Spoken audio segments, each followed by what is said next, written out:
Setelah mengikuti perlombaan renang antar sekolah, para perenang keluar dari kolam renang.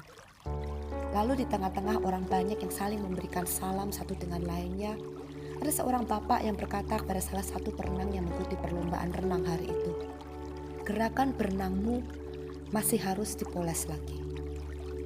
Si perenang tersebut kemudian mengejar bapak itu untuk tentunya mendapatkan penjelasan lebih lanjut. Dan si bapak hanya mengatakan bahwa masih ada gerakan berenang yang harus dipoles lagi.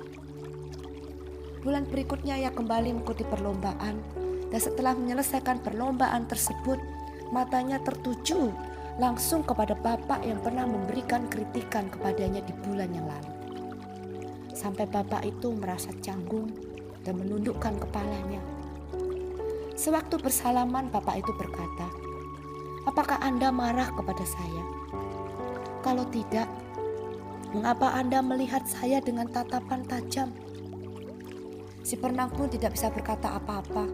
Ia hanya diam 1000 bahasa dan tersenyum simpul. Memang, si perenang merasa sakit hati ketika ia mendengar kritikan itu di bulan yang lalu. Dan di dalam hatinya ia berkata, "Tahu apa bapak itu soal berenang?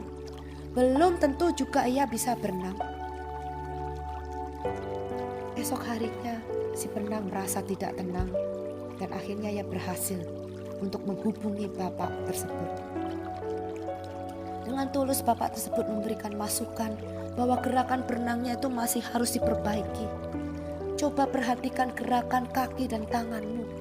Gerakan kakimu masih bisa diperhalus, begitu juga dengan gerakan tanganmu.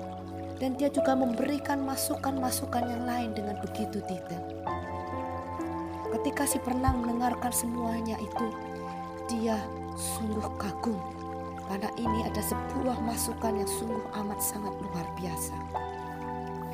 Kemudian si perenang mengucapkan banyak terima kasih kepada bapak itu dan berharap bapak tersebut mau terus memberikan masukan dan kritikan yang membangun. Dan dia berkata kepada bapak itu, "Jangan merasa sungkan, sampaikan saja kepada saya."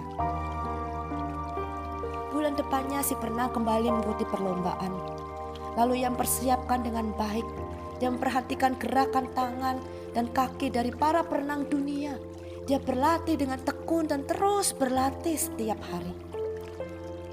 Dan tidak mengherankan, bulan itu dia berhasil memenangkan perlombaan renang. Dan kemudian dia berjumpa kembali dengan bapak tersebut. Dan bapak tersebut berkata, "Gerakanmu sudah mengalami sebuah kemajuan yang pesat. Tidak mengherankan, bulan ini kamu berhasil." Singkat cerita, si perenang berharap bahwa sang bapak bersedia untuk menjadi pelatih renangnya. Dari kisah sederhana ini kita melihat bahwa si perenang belajar banyak dari teguran, kritikan atau masukan yang disampaikan kepada dirinya. Memang pada mulanya semua masukan itu tidak enak dan ia merasa sakit hati, ia tersinggung. Namun setelah direnungkan kembali, setelah dipikirkan kembali, ternyata teguran, kritikan, masukan itu menjadi sesuatu hal yang sangat berarti, jadi sesuatu hal yang sangat membangun bagi dirinya. Orang yang mengkritik sebenarnya adalah orang yang sangat memperhatikan dan justru sangat mengasihi. Ia bukan musuh, ia bukan orang yang membenci, dan dia bukan orang yang tidak menyukai orang yang dikritiknya.